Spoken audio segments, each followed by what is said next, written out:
Dear students, today we will discuss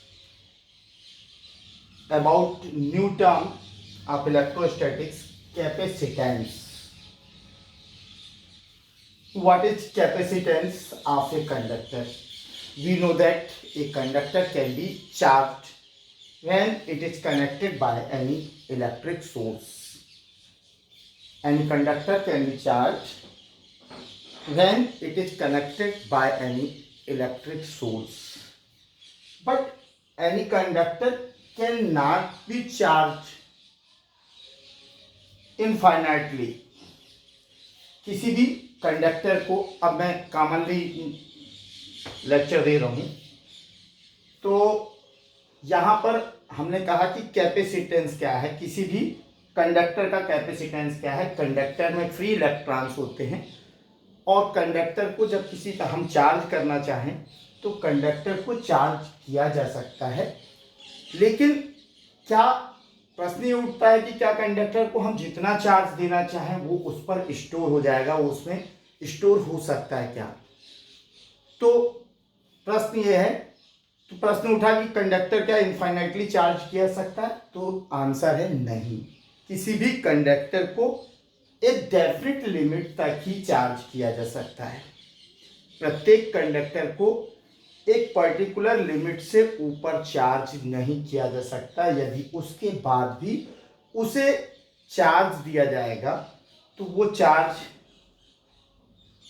बाहर flow हो जाएगा, लेकिन एक निश्चित लिमिट के बाद उस पर किसी भी स्थिति में चार्ज को बढ़ाया नहीं जा सकता जब तक कि मीडियम कांस्टेंट हो। कि जिस मीडियम में कंडक्टर रखा है, यदि उस मीडियम को एज इट इज बना रखा रहने दिया जाए तो किसी भी कंडक्टर को एक निश्चित लिमिट तक ही चार्ज किया जा सकता है। अब सेकंड क्वेश्चन उठता है कि why conductor is charge, conductor को क्यों चार्ज किया सकता है, कंडक्टर चार्ज क्यों लेता है? तो कंडक्टर में चार्ज इसलिए जाता है since its surrounding atmosphere behave as a insulator. चूंकि किसी भी कंडक्टर के चारों ओर का जो मीडियम है वो इंसुलेटर की तरह बिहेव करता है, वो चार्ज के प्रति कंडक्टिव नहीं है। इस कारण से चार्ज किस में फ्लो होता है? कंडक्टर में स्टोर होता है। लेकिन यदि सराउंडिंग मीडियम भी क्या हो, कंडक्टिव हो जाए, तो उस कंडीशन में चार्ज सराउंडिंग मीडियम्स में भी फ्लो होगा। जैसे कि एक सामान्य सा एग्जाम्पल लें कि एक ग्लास है या एक जग है, उसमें हम पानी भरना चाहते हैं या कोई लिक्विड को भरना चाहते हैं। उसमें कितना लिक्विड भरा सकता है? उसमें आप अच्छी तरह से जानते हो कि एक किसी भी कंटेनर है, कोई भी कंटेनर है, तो उसका एक डेफिनेट वॉल्यूम है। उस डेफिनेट वॉल्यूम तक ही उसमें किसी लिक्विड को क्या किया जा सकता है? फिल किया जा सकता है। क्योंकि उससे ऊपर जब आप डालोगे तो वो लिक्विड उसमें से क्या होने लगेगा? ओवरफ्लो होने लगेगा। मतलब एक टंकी है या एक जग है, 1 लीटर का एक जग है पानी का, उसमें हम कितना पानी डाल सकते हैं? केवल 1 लीटर। हमारे पास पानी की कमी नहीं, पानी बहुत सारा है, लेकिन हम 1 लीटर ही पानी क्यों डाल सकते हैं? क्योंकि जो सराउंडिंग मीडियम्स है उसका जो कंटेनर का जग का जो सराउंडिंग मीडियम से जिस मीडियम में रखा है वो उस मीडियम में फ्लो नहीं होगा। तो हमने पानी को एक जग में 1 लीटर पानी डाल दिया। तो यदि हम पानी को चार्ज मान लें, यदि हम एक कंटेनर इमेजिन करें और उसमें वाटर डाल रहे हैं, तो वाटर डालने पे क्या होगा? वाटर डालने पर उसका लेवल उठेगा।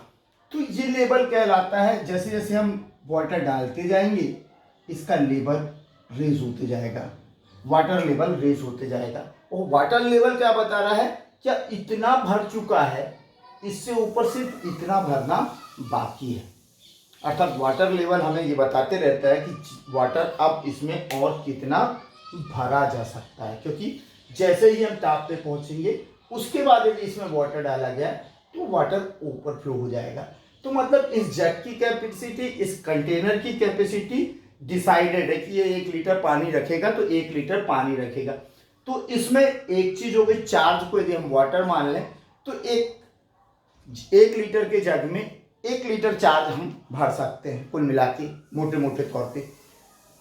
पोटेंशियल क्या है, तो जो लेवल दिख रहा water level shows the potential, potential of conductor. तो ये जितना लेवल उठते जाएगा वो किसको शो कर रहा, पोटेंशियल, और कितना वाटर उसके अंदर आ सकता है, उसकी कितनी कैपेसिटी है, तो दैट इज कॉल्ड कैपेसिटेंस। तो जग का कैपेसिटेंस कितना है, 1 लीटर, उसमें वाटर कितना आ सकता है, 1 लीटर। जैसे जैसे हम वाटर डालेंगे माने चार्ज हम फुलफिल करेंगे, उसका लेवल उठते जाएगा, और एक लेवल के बाद जैसे ही उसका लेवल टॉप पे आ जाएगा, अपर लेवल तक आ जाएगा, उसके बाद यदि हम इसमें पानी भरना चाहें तो वो पानी सराउंडिंग मीडियम्स में ओवरफ्लो हो जाएगा। लेकिन यदि हम बढ़ाना ही चाहें तो इस 1 लीटर के कंटेनर को 5 लीटर के कंटेनर में रख दें, एयर में ना रख के या टेबल पॉट पे ना रख के 5 लीटर के कंटेनर में रख दें, तब इसकी कैपेसिटी बढ़ जाएगी। क्यों बढ़ जाएगी, 5 लीटर तक भरेगा, क्योंकि इसके भरने के बाद वो दूसरा कंटेनर भी भरेगा। तो इसमें पानी क्यों भर रहा है, क्योंकि इसके चारों ओर वाल है, इसका वॉल्यूम 1 लीटर है, चारों ओर वाल है जो सराउंडिंग मीडियम्स में पानी को जाने से रोक रही है। इसी तरह से जब किसी कंडक्टर को हम चार्ज करते हैं तो कंडक्टर के चारों ओर का जो मीडियम है, suppose conductor is placed in the air और vacuum, then air is insulator, air treats behave like a insulator. Air जो है एक विद्युत रोधी की तरह, एक कुचालक की तरह बिहेव करती है। तो जब एयर इंसुलेटर की तरह बिहेव करती है तो चार्ज कहाँ फ्लो होगा, कंडक्टर के अंदर। तो चार्ज कंडक्टर में ही क्यों जाता है, क्योंकि चारों ओर का मीडियम इंसुलेटर है, विद्युत रोधी उसे चाहिए ही नहीं, वो ले नहीं सकता। ले कौन सकता है, कंडक्टर ले सकता है। तो वो चार्ज को एक्सेप्ट करते रहता है, कब तक, जब तक उसकी कैपेसिटेंस, जब तक उसके लेने की क्षमता बनी रहती। जिस तरह से जग की कैपेसिटी है उसी तरह प्रत्येक कंडक्टर की अपनी एक कैपेसिटी होती है। अब प्रश्न उठता है कि ये कैपेसिटी डिसाइड कौन करेगा।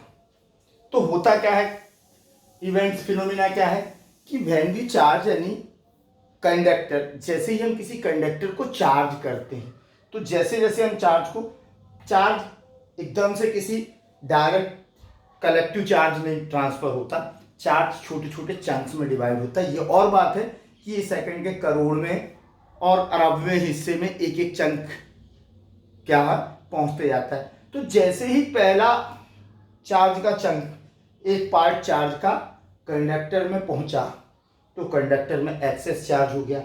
जब सेकंड पार्ट ऑफ चार्ज है, जब हम उसको उसके अंदर स्टोर करना चाहेंगे तो फर्स्ट पार्ट जो है वो उसको रिपेल करेगा, और जब रिपेल करेगा और हमें चार्ज कंडक्टर को देना है तो हम रिपल्सन के अगेंस्ट फोर्स लगाएंगे, और फोर्स लगा के हम क्या करेंगे, उसको डिस्प्लेस करेंगे और किस में पहुंचाएंगे, कंडक्टर में, अर्थात हमारे द्वारा एक्सटर्नल वर्क किया गया है।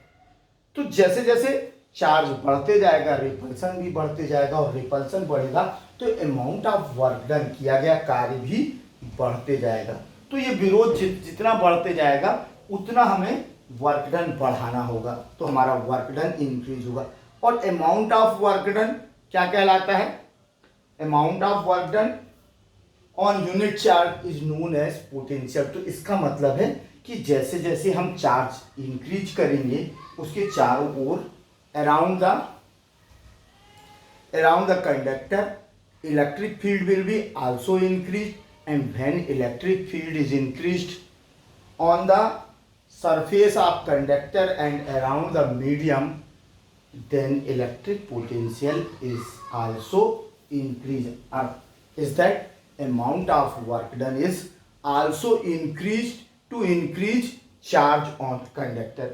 अर्थात जैसे जैसे हम किसी कंडक्टर पर चार्ज को इंक्रीज करते हैं तो चार्ज के इंक्रीमेंट के साथ ही पोटेंशियल इंक्रीज होता है, चार्ज के साथ ही उसके सरफेस पर, कंडक्टर के सरफेस पर इलेक्ट्रिक फील्ड भी, इंटेंसिटी ऑफ इलेक्ट्रिक फील्ड अर्थात विद्युत क्षेत्र की तीव्रता भी क्या होती है, बढ़ती है, इंक्रीज होती है।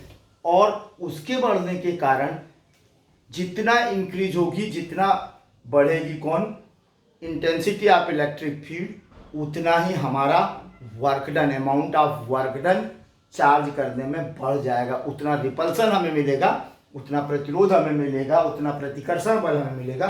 तो उस रिपल्सन के अगेंस्ट जब हम वर्क करेंगे तो हमारा वर्क कंटिन्यू बढ़ते जाएगा, अर्थात पोटेंशियल। तो amount of work done to charge that conductor is known as potential. तो पोटेंशियल सरफेस का इंक्रीज होते जाएगा। और जब इंटेंसिटी बढ़ रही है, चार्ज इंक्रीज हो रहा है, तो इंटेंसिटी इंक्रीज हो रही है। इंटेंसिटी इंक्रीजिंग के कारण इलेक्ट्रिक पोटेंशियल बढ़ रहा है, अर्थात अमाउंट ऑफ वर्क डन बढ़ रहा है। और ऐसा इंक्रीज करते करते जो आपका चार्ज है, इलेक्ट्रिक पोटेंशियल है, वो इतना अधिक हो जाता है कंडक्टर का कि उसके चारों ओर का जो मीडियम है, इंसुलेटर है, उसका इंसुलेशन ब्रेक डाउन हो जाता है। चारों ओर के मीडियम का इंसुलेशन ब्रेक डाउन हो जाता है। और जैसे ही ब्रेक डाउन होता है, किसके कारण, due to ionisation of insulator medium, due to ionisation of surrounding mediums. तो जो चारों ओर के मीडियम है, उस चारों ओर के मीडियम के आयनाइजेशन के कारण, आयनीकरण के कारण, वहाँ का आसपास का वोल्टेज बढ़ने पर, आसपास की बहुत अधिक वोल्टेज जब हो जाता है तो उसके चारों ओर का जो मीडियम है वो आयनाइज्ड हो जाता है, आयंस के फॉर्म में आ जाता है। और जैसे ही आयंस के फॉर्म में आता है तो चार्ज, उसको उससे ऊपर दिया गया चार्ज उसी तरह मीडियम में फ्लो हो जाता है, जिस तरह से 1 लीटर के जग में, जग भर जाने के बाद दिया गया पानी मीडियम में, जिस मीडियम में रखा होता है उसमें फ्लो होता है, ओवरफ्लो होता है। उसी तरह यहाँ पर चार्जेस का लीकेज होने लगता है।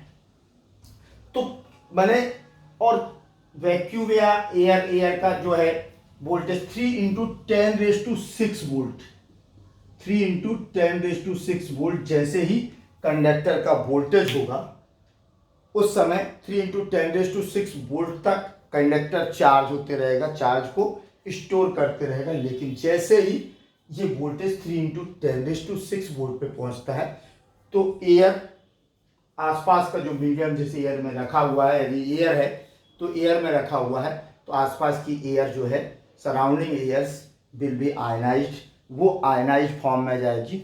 और इससे ऊपर दिया जाने वाला चार्ज अब क्या होने लगेगा, फ्लो होने लगेगा मीडियम में।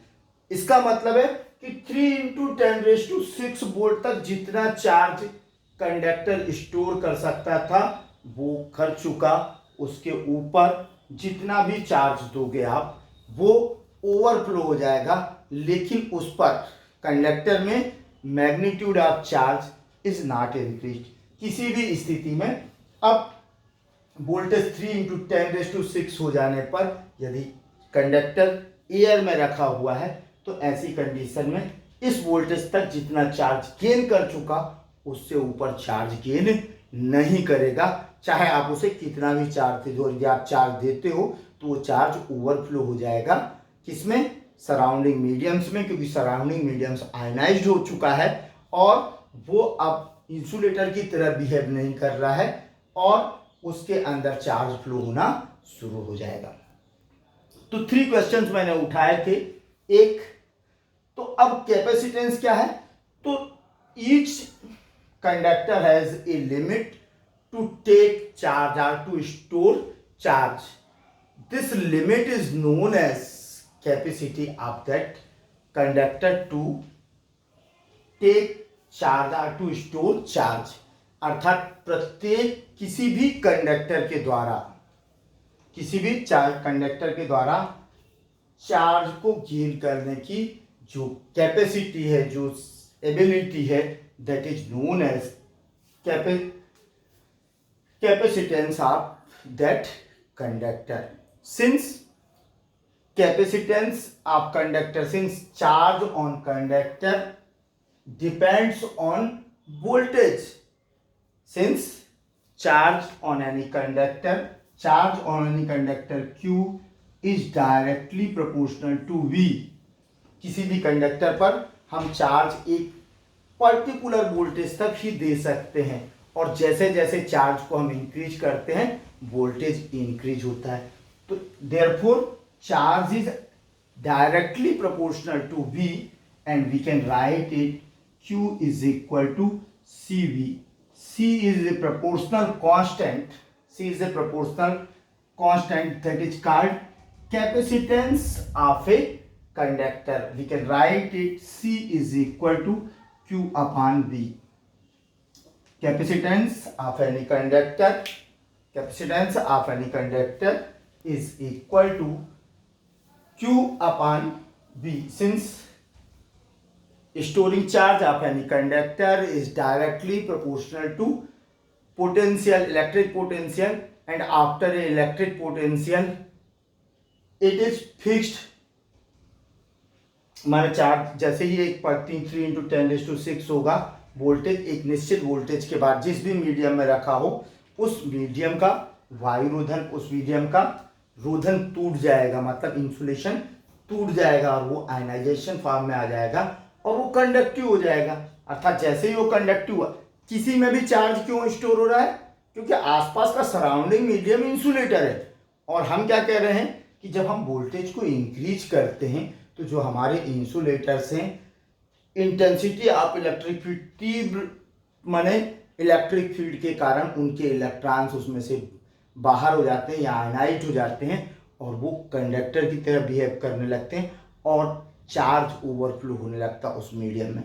तो उसके ऊपर एक पर्टिकुलर वोल्टेज जो मीडियम के लिए है, उससे ऊपर किसी भी कंडक्टर को चार्ज नहीं किया जा सकता। प्रत्येक कंडक्टर को, प्रत्येक कंडक्टर का एक पर्टिकुलर चार्ज गेनिंग कैपेसिटी होती है, वहीं तक उसको चार्ज किया जा सकता, उससे अधिक चार्ज उसे नहीं दिया जा सकता। Since gaining charge of any conductor is directly proportional to electric potential, so Q is equal to CV. C is a proportional constant that is called capacitance of a conductor. जो Q V के समानुपाती है, proportional है, तो समानुपाती नियतांक या proportional constant C हुआ, तो Q is equal to CV.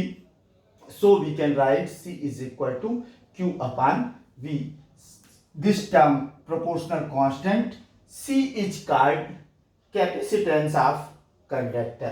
Now dependency of capacitance of any conductor. Since capacitance of any conductor is a constant or it is a fixed quantity. Since capacitance of any conductor is a constant quantity, माने 1 litre के जग में हमें मालूम है 1 litre ही पानी आएगा, तो ये कांस्टेंट है, इसमें कोई डिफरेंस नहीं आना है, वो फिक्स्ड राशि है। तो C is constant that does not depends on Q and V. Capacitance आप सोच सकते हो कि वाटर लेवल पे डिपेंड नहीं करता, ना क्यू पे डिपेंड करता, कितना पानी भरोगे, कितना चार्ज भरोगे, इस पे नहीं। उसकी कैपेसिटी 1 लीटर के जग की कैपेसिटी यदि 1 लीटर है, जग की कैपेसिटी 1 लीटर है, तो उसमें पानी फिक्स्ड है, 1 लीटर ही आएगा। वो लेवल पर डिपेंड नहीं करेगा कि लेवल इतना है तो 1 लीटर से ज़्यादा आ जाएगा, इसमें इतना पानी भरा गया है मतलब इतना चार्ज दिया गया है तो और चार्ज। तो now capacitance of conductor does not depends on Q and V, ना ये Q पे डिपेंड करता ना V पे डिपेंड करता। तो फिर डिपेंड किस पे करता? एक तो कांस्टेंट है, ये कांस्टेंट फिक्स्ड राशि है, किसी भी कंडक्टर के लिए फिक्स्ड है, तो चार्ज पे भी नहीं डिपेंड करता, ना ही इलेक्ट्रिक पोटेंशियल पे डिपेंड करता। तो डिपेंड किस पे करता है? डिपेंडेंसी ऑन विच फैक्टर, तो size and shape of the conductor. अब यदि हम 1 लीटर का जग रखे हैं, उसकी जगह 2 लीटर, 3 लीटर, 4 लीटर, 5 लीटर का जग रख दें तो उसमें उतना पानी आ जाएगा। हमारी रिक्वायरमेंट जितनी है उसके अकॉर्डिंग हम साइज को इंक्रीज कर दें। तो first thing, size and dimensions of size or shape are dimensions of conductor. Dependency capacitance depends on size or shape or dimensions of conductor. हम जानते हैं कि जो कंडक्टर जितने भी हैं उसमें जो चार्ज दिया जाता है that lies on outer surface of conductor. हम किसी भी कंडक्टर को जितना चार्ज दे रहे हैं वो उसके आउटर सरफेस पे इक्वली डिस्ट्रीब्यूट होता है, और जितना अधिक आउटर सरफेस होगा उतना अधिक हम चार्ज दे सकेंगे. क्योंकि ये इक्वली डिस्ट्रीब्यूट होता है तो इंटेंसिटी ऑफ इलेक्ट्रिक फील्ड भी धीरे धीरे बढ़ेगी, और जब इंटेंसिटी ऑफ इलेक्ट्रिक फील्ड तीव्रता धीरे धीरे बढ़ेगी तो इलेक्ट्रिक पोटेंशियल अर्थात विभव भी क्या होगा, स्लोली इंक्रीज होगा. जिस रेशो में E इंक्रीज होगा ठीक उसी रेशो में V इंक्रीज होगा, और जब V amount of work done काम होगा माने तो क्या होगा कि कैपेसिटेंस इसका बढ़ जाएगा. तो ये फार्मूले में टू टर्म्स आ रहे हैं, C equal to Q and V, C equal to Q upon V. तो ना ये Q पे डिपेंड कर रहा है, capacitance of a conductor does not depends on charge and does not depends on potential. गजब की बात है. तो मैंने अभी तक हमने क्या किया, डिपेंडेंसी हम फार्मूले से निकालते थे, लेकिन यहाँ ये कांस्टेंट है, प्रोपोर्शनल कांस्टेंट है, और प्रोपोर्शनल कांस्टेंट दोनों ही टर्म्स पे, दोनों फिजिकल क्वांटिटीज पे डिपेंड नहीं करता. Second, presence of the surrounding medium natures. अब क्या है सराउंडिंग मीडियम नेचर, जो किसका इंसुलेशन कितना अधिक है. जैसे एयर या माने वैक्यूम का इंसुलेशन मैंने बताया 3 × 10⁶ वोल्ट है. एयर का इंसुलेशन कितना है 3 × 10⁶ वोल्ट. यदि हम 3 × 10⁶ वोल्ट तक उसको चार्ज करते हैं कंडक्टर को, तो उस लेवल तक चार्ज करने पर चार्ज ओवर, उससे अधिक करने पर चार्ज ओवरफ्लो होगा. अब हमने सराउंडिंग मीडियम्स को चेंज कर दिया, हम उसकी जगह पर मोम रख दें, लकड़ी रख दें, या और कोई अदर मीडियम रख दें, तो इन सभी का डाइलेक्ट्रिक कांस्टेंट भी अधिक होता है और इंसुलेशन भी अधिक होता है. तो आयनाइज्ड होने में या इसका इंसुलेशन ब्रेक डाउन होने में वोल्टेज इंक्रीज हो जाएगा. तो ऐसी कंडीशन में मतलब जिस मीडियम में रखा, जिससे घिरा हुआ है, माने एक बड़े से 10 लीटर के लकड़ी के जग में रख दिया अपन ने, 1 लीटर के जग को तो 10 लीटर पानी भर लेगा यार. उसी तरह से जैसे 10 लीटर पानी वो भर लेगा, उसी तरह से यदि हमने ऐसा इंसुलेटर यूज किया जिसमें वोल्टेज इंक्रीज होने पे भी इंसुलेशन उसका नहीं ब्रेक होता, तो इंसुलेशन ब्रेक नहीं होगा तो झक मार के कहाँ जाएगा चार्ज, कंडक्टर के अंदर जाएगा. तो capacitance of any conductor depends on one thing, size, shape and dimension. Size, shape and dimension of a conductor, माने किसी कंडक्टर के, किसी चालक के आकार, आकृति या उसकी लंबाई, चौड़ाई, ऊंचाई, जिसको डायमेंशंस बोलते हैं, उस पर निर्भर करता है. Second thing, surrounding mediums store क्यों हो रहा है. किसी भी कंडक्टर में चार्ज स्टोर क्या हो रहा है, एक तो कंडक्टर कंडक्टिव है, उसमें फ्री इलेक्ट्रॉन्स है तो कंडक्ट स्टोर कर सकता है. सेकंड थिंग कि आसपास का जो मीडियम है वो इंसुलेटर है, मीडियम इंसुलेटर है, इसलिए चार्ज दे रहा है, तो चार्ज किस में स्टोर हो रहा है, कंडक्टर में. लेकिन जैसे ही इंसुलेशन टू ब्रेक होगा वो फ्लो होने लगता है कहाँ पर, मीडियम में. तो सराउंडिंग मीडियम्स का इंसुलेशन का जितना ब्रेकडाउन अधिक होगा उतना अधिक वो चार्ज गेन कर लेगा. और third, presence of the other conductors in the neighbourhoods. तो थर्ड जो प्रॉपर्टी है कि किसी भी चार्ज के पास, हमने पढ़ा था इंडक्शन प्रॉपर्टी, तो जब किसी चार्ज कंडक्टर के नियर बिल्कुल समीपस्थ या नेबरहुड में कोई अनचार्ज कंडक्टर लाया जाता है, तो अनचार्ज कंडक्टर में फ्री इलेक्ट्रॉन्स होते हैं, और जब वो अनचार्ज कंडक्टर चार्ज कंडक्टर के नियर लाया जाता है, अर्थात उसकी इलेक्ट्रिक फील्ड में लाया जाएगा, तो इलेक्ट्रिक फील्ड क्या करेगी, जो नियर सरफेस है उसमें यदि पॉजिटिव चार्ज है तो पॉजिटिव चार्ज को क्या करेगा, इलेक्ट्रॉन्स उसको क्या करेगा, प्रतिरोध करेगा, तो उसकी फ्रंट सरफेस पे पूरे इलेक्ट्रॉन्स आके खड़े हो जाएंगे। तो और ठीक अपोजिट में क्या हो जाएगा, पॉजिटिव चार्ज हो जाएंगे। तो अर्थात एक induced electric field is produced in the अनचार्ज conductor, temporarily induced electric field is produced in the uncharged conductor in the opposite direction of applied electric field।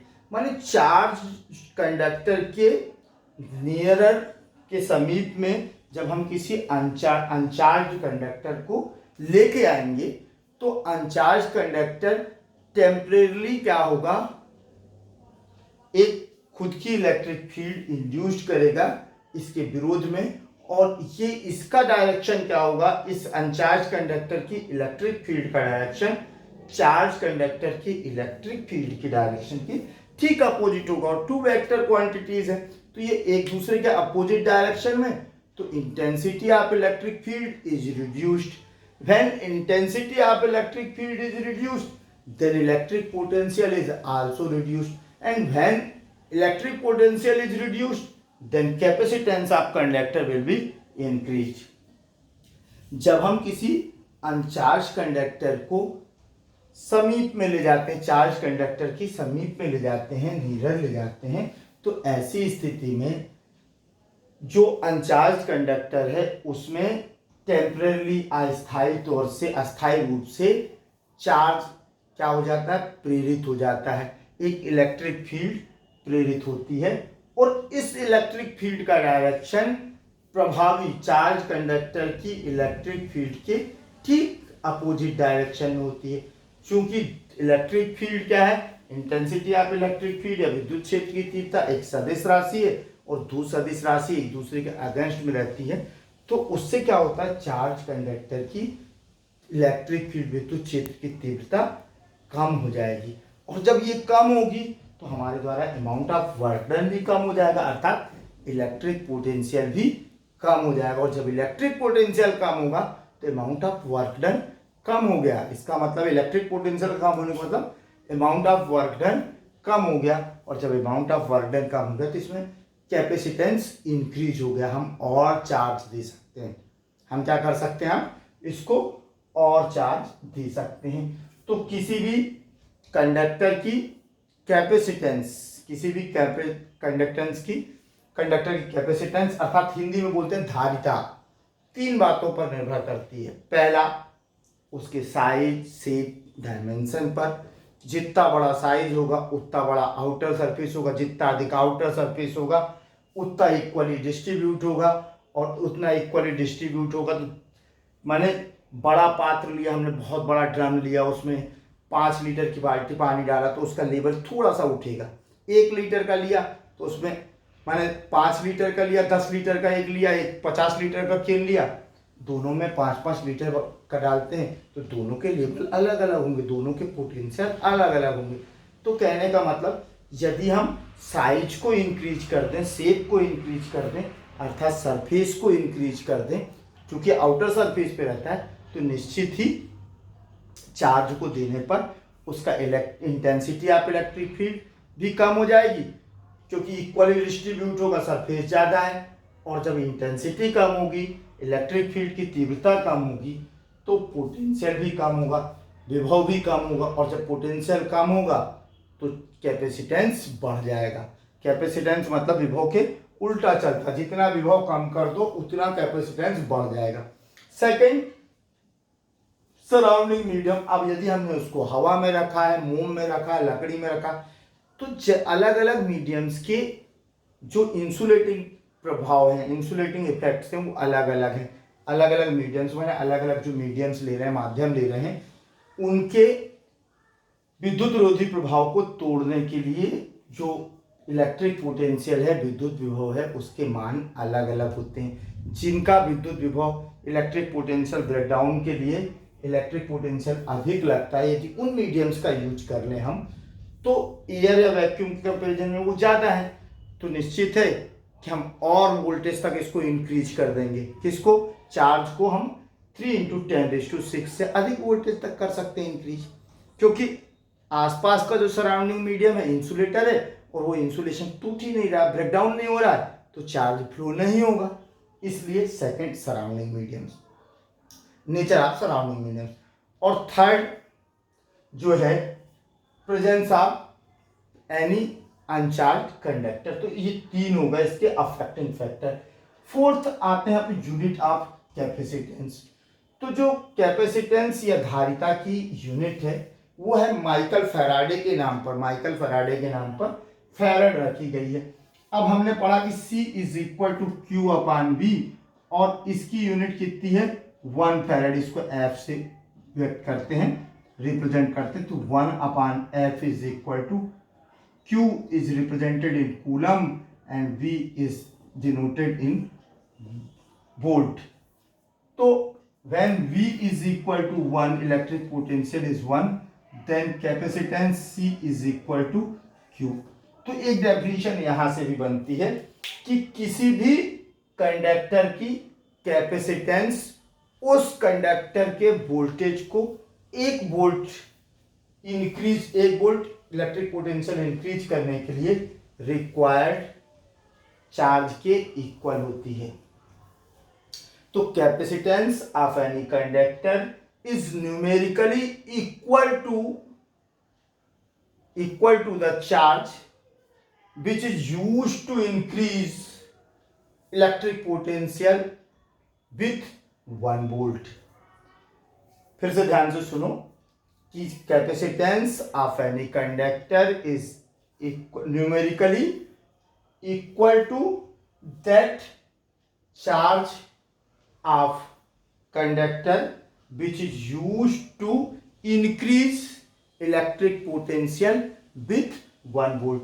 अर्थात किसी कंडक्टर की इलेक्ट्रिक पोटेंशियल अर्थात विद्युत विभव को 1 वोल्ट से संख्यात्मक रूप से बढ़ाने के लिए आवश्यक आवेश की मात्रा मैग्नीट्यूड ऑफ चार्ज इस नोन को ही क्या कहा जाता है? विद्युत धारिता या कैपेसिटेंस ऑफ कंडक्टर कहा जाता है।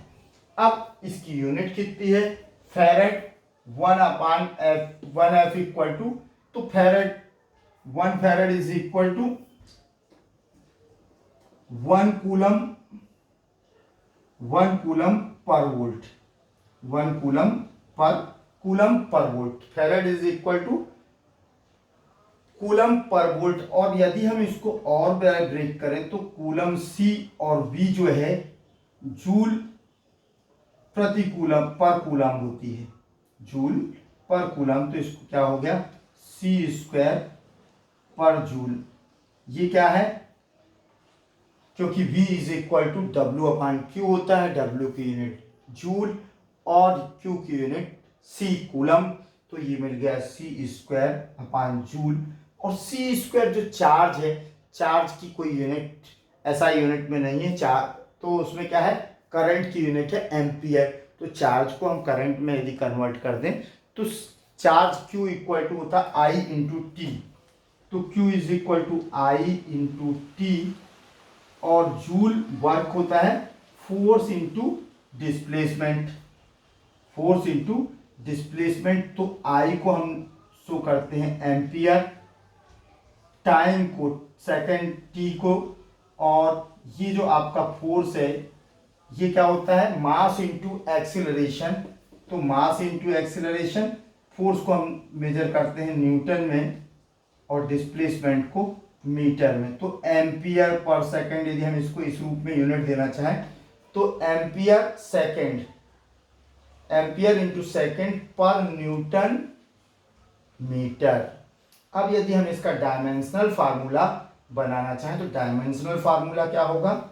डायमेंशनल फार्मूला है इसका, ये C² है और Q = IT होता है। तो इसको हमने कर दिया C² मतलब 80² और न्यूटन माने फोर्स का होता है mLT - 2, क्योंकि mass into acceleration means length upon time square, और ये डिस्टेंस का हुआ एल, तो ये क्या हो गया एल स्क्वायर, तो इसको हम लिख सकते हैं कैपिटल एम -1। एल स्क्वायर था तो l⁻², और t⁻² ऊपर गया, और t स्क्वायर था तो ये क्या हो जाएगा t⁴ -2 +2, -2 +2 हो गया 2 to 4, टाइम का स्क्वायर, तो 2 + 2 4, और a स्क्वायर। तो ये डायमेंशनल फार्मूला किसका बन गया कैपेसिटेंस का। फैराड एक बहुत बड़ी यूनिट है, फैराड एक बहुत बड़ी यूनिट है। एक कूलाम चार्ज के लिए फैराड का यूज किया जाता है। तो एक कूलाम चार्ज, वोल्ट छोटी है लेकिन कूलाम बहुत बड़ा चार्ज है। और यदि हम बात करें जो हमारी पृथ्वी है उसकी रेडियस 6400 किलोमीटर है, तो उसकी भी कैपेसिटेंस माइक्रोफैरड में है, लगभग 611 माइक्रोफैरड है। माने उस रेडियस को हम निकालें, इतना बड़ा स्फीयर निकालें जो 1 फैरड के, जिसकी कैपेसिटेंस 1 फैरड हो, तो पृथ्वी से 1500 गुना अधिक बड़ा होना चाहिए। पृथ्वी से कितना टाइम्स बड़ा होना चाहिए 1500 गुना बड़ा, 1500 टाइम्स ग्रेटर देन अर्थ। तो ये अपन ने सिर्फ यूनिट, ये सिंपली इंट्रोडक्शन ऑफ कैपेसिटेंस था। तो आप समझ गए होंगे कि कैपेसिटेंस बहुत छोटी सी बात थी कि हर कंडक्टर की चार्ज गेन करने की एक निश्चित लिमिट होती है, उससे अधिक चार्ज वो गेन नहीं कर सकता। क्यों नहीं कर सकता? क्योंकि उससे अधिक चार्ज देने पर उसके आसपास का सराउंडिंग मीडियम्स का जो रोधन है, जो इंसुलेशन है, वो ब्रेक हो जाता है, क्योंकि इंटेंसिटी ऑफ इलेक्ट्रिक फील्ड बढ़ने के कारण उसके आसपास का जो एटमॉस्फेयर है, सराउंडिंग मीडियम है, वो आयनाइज्ड हो जाता है और उसमें चार्ज फ्लो होने लगता है। ऐसी कंडीशन में चार्ज जितना था जो कंडक्टर का था वो उतना फिक्स हो जाता है, और उसके अतिरिक्त जितना भी चार्ज किया जाता है वो मीडियम में ओवरफ्लो हो जाता है। अलग अलग मीडियम्स के जो इंसुलेशन ब्रेकडाउन है वो अलग अलग होते हैं, इसलिए मीडियम चेंज कर दो तो ब्रेकडाउन वोल्टेज भी चेंज हो जाता है। अब एक क्वेश्चन और था कि इसमें चार्ज, जो आपका कंडक्टर है वो चार्ज क्यों होता है? तो कंडक्टर चार्ज इसलिए होता है कि वहाँ पर जैसे गिलास में हम पानी भरते हैं, तो पानी क्यों भरता है? क्योंकि गिलास के अंदर हम पानी डाल रहे हैं और आसपास का मीडियम पानी कलेक्ट नहीं कर सकता, फैल जाता है। तो यहाँ पर जो कंडक्टर है वो चार्ज गेन कर सकता है, और उसके आसपास का जो मीडियम है वो इंसुलेटर है, उसमें चार्ज फ्लो नहीं हो सकता, इसलिए कंडक्टर में चार्ज स्टोर होते रहता है। लेकिन जैसे ही उसका इंसुलेशन ब्रेक होता है चार्ज फ्लो होना बंद हो जाता है। तो introductory of capacitance of a conductor and dependency of capacitance of any conductor, units of capacitance and dimensions of capacitance. तो यूनिट्स ऑफ कैपेसिटेंस, चूंकि फैराड बहुत बड़ी यूनिट है कैपेसिटेंस की, फैराड माइकल फैराडे के नाम पे ली है, बहुत बड़ी यूनिट है, क्योंकि एक कूलाम चार्ज बहुत अधिक होता है। और मैंने बताया कि अपनी पृथ्वी का जो अर्थ का कैपेसिटेंस यदि हम निकालें तो वो 611 है, तो वो 611 है। तो उसके बाद जो है, यदि हम 1 फैराड कैपेसिटेंस की बात करते हैं तो उसके लिए हमें 1500 टाइम्स पृथ्वी से 1500 गुनी बड़ा स्फीयर लेना पड़ेगा। तो इसलिए इसकी छोटी यूनिट्स का यूज किया जाता है, जो milli farad 10⁻3, 1 milli farad, micro farad 10⁻6, 1 farad is equal to 10⁻6 farad. और उस मैंने मिली फैरड, माइक्रो फैरड और पिको फैरड का यूज होता है कैपेसिटेंस में। इससे छोटी यूनिट यूज होती है, क्योंकि फेरेड एक बहुत बड़ी यूनिट है जो कॉमनली यूज्ड नहीं होती। तो इंट्रोडक्टरी पार्ट कंप्लीट हुआ। अब इसके बाद नेक्स्ट क्वेश्चन देखेंगे। Okay, thanks.